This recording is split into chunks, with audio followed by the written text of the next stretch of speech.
अस्सलाम वालेकुम नाज़रीन आने वाले एपिसोड में अब देखेंगे कि 22 साल बाद खुर्शीद अपनी बेटी के लिए अपने कमरे से बाहर निकलती है और आते ही अपने बड़े भाई का गला पकड़ लेती है और कहती है, भाई साहब मेरी बेटी कहाँ है। जानदार जब ये बात सुनता है तो वो हैरान रह जाता है। वो खुर्शीद से कहता है, ये तुम क्या कह रही हो, तुम्हारी कोई बेटी नहीं है, तुम्हारे पेट में तुम्हारा बच्चा था, वो तुम्हारी कोख में ही मर गया था। खुर्शीद कहती है, भाई साहब आप झूठ बोल रहे हैं।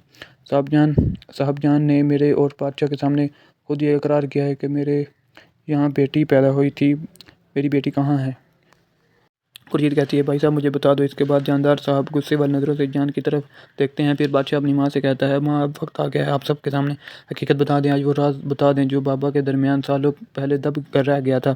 साहब जहाँ अपनी खामोशी तोड़ देती है और सबके सामने इकरार कर देती है ये बात सच है, खुर्शीद के बेटा नहीं बेटी हुई थी। जानदार को जब पता चलता है कि खुर्शीद माँ बनने वाली है तो इन्होंने सुंदर घर के लोगों के सामने अपनी इज्जत बचाने के लिए खुर्शीद की बेटी को उसके खावन के सामने रखा और इसे धमकी दी, अगर वो खुर्शीद को तलाक नहीं देगा तो वो इसकी बेटी को कत्ल कर देंगे। मजबूर होकर खुर्शीद के खावन ने इसके तलाक के कागजात पर साइन कर दिए और अपनी बेटी को लेकर यहाँ से चला गया।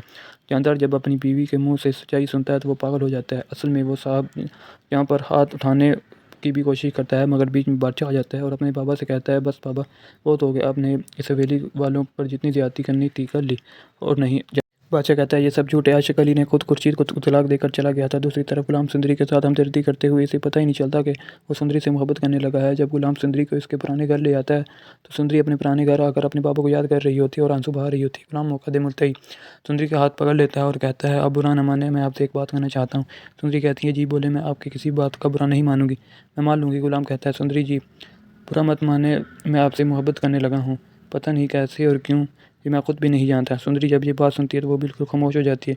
इसके बाद गुलाम इस प्रपोज़ल को कोई जवाब नहीं देती। गुलाम सुंदरी के खामोश देखकर मुझे लगता है कि आपने मेरी बात का बुरा मान लिया है। फिर सुंदरी अचानक बोलती है और कहती है, नहीं नहीं, मैंने आपकी किसी बात का बुरा नहीं माना, आपको तो कोई भी लड़की मिल सकती है, मैं तो यतीम हूँ, अनाथ हूँ, भला भला मेरी जैसी लड़की को कौन अपना सकता है। गुलाम सुंदरी से कहता है कि तुम्हें मालूम ही नहीं है कि तुम मेरे लिए कितनी खास हो। दूसरी तरफ जानदार मुंशी को अपने पास बुलाता है और कहता है, गुलाम 2 दिन पहले जो लड़की तुम्हारे साथ आई थी, मुझे इस लड़की की ज़िंदा या मुर्दा लाश चाहिए, और तुमने इस काम के लिए थोड़ी सी भी तखीर की तो तुम्हें ज़िंदा नहीं छोड़ूंगा।